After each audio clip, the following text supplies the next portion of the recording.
going? Today's video I want to go over something that I've talked about before, and I don't want to beat a dead horse, but I would like to discuss this topic, and that is Funko overproduction on their Pops. Now this is something I have touched on before in a previous video, but before that I didn't have any like hard actual evidence. It was more just my own thoughts and feelings, what I'm kind of getting from people in the community, and obviously I can be biased.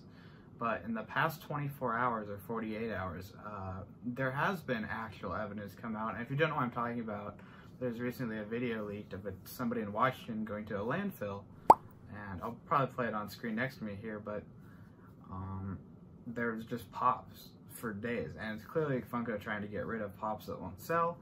And inside he says there are a lot of lines that we see everywhere that I talked about even before. I'm going to scroll down here for a second.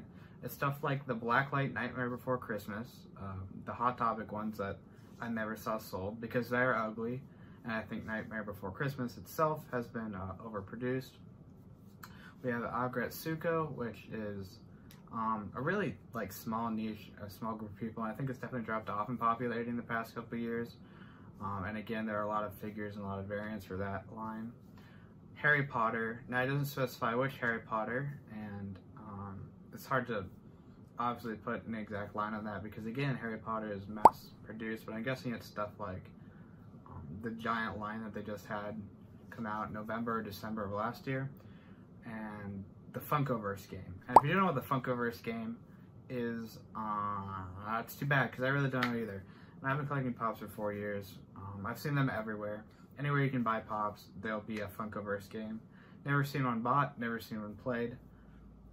They're horribly expensive and super undesired. So this doesn't surprise me at all that this is what ended up in the landfill. I chalked it up to 3 different reasons why these Pops could be there. And I think the most likely one, like we've talked about before, is just overproduction. And Funko has been making so much crap recently. Even in super popular lines like Pokemon back here, they have like 5 variants of Pikachu in the same pose, and it's just lazy. And even if you're the biggest Pikachu fan in the world, then maybe you'd collect all 5, but for somebody like me who would like, I don't know, doesn't have infinite space or infinite money, I think they should be focusing on better molds and fewer Pops overall. Again, this is something I touched on in a video before, so I don't want to go too far into it, but I think this is definitely the most likely one. And as I was saying before and listing off those lines, these are just way overproduced figures and lines, and it's just fascinating that they ended up here though. And I think that can go into our second reason, which is it's all just a huge tax write-off for Funko, because Funko is one of the smarter companies in terms of knowing what their audience wants, and somehow also one of the dumbest. I don't think they care. I think they know, but I don't think they care. And I don't think that's something a lot of people in the community, or like other YouTubers, especially bigger ones, would say. Not that I'm all heroic for saying it or anything. I think we're all thinking it.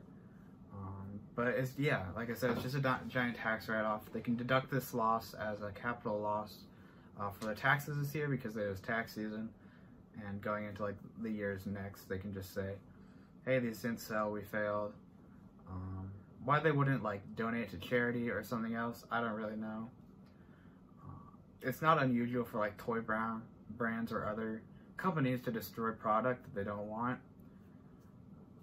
It's really popular in like luxury brands to destroy or burn products, because that way they seem more desirable and more rare, when in actuality it's just they limit the supply that's actually out there. I don't think this is the case though, obviously, because these Pops you can find anywhere for, it's so extremely cheap, probably like 30% of MSRP, and that's probably being generous. Another reason that's very likely is that they just need to make room for new stuff that's coming in the shelves, and while hopefully the stuff that they bring in will sell better and it'll be more liquid for them, they just clearly need space in their warehouse or something. And if you didn't know, Funko HQ and Funko Services are located in Washington as a whole, so it makes sense why they ended up in the Washington landfill. It's not like they ended up hundreds of miles from where they're produced. But I do think it's super fascinating and something I haven't seen many people talk about. I don't think it's really getting enough traction because this is, again, really bad looks for Funko as a company. That's gonna be it for this video. I just wanted to touch on this topic really quickly. I think it's just something super interesting that I haven't seen anybody really talk about.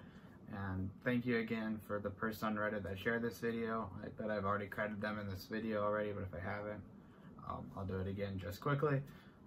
Because obviously I did not take this video. I don't claim credit for it.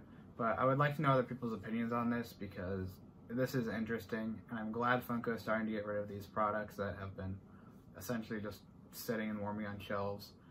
But hopefully it's a lesson they can take in the future, and instead of wasting all these pops nobody wants, we just never create them in the first place.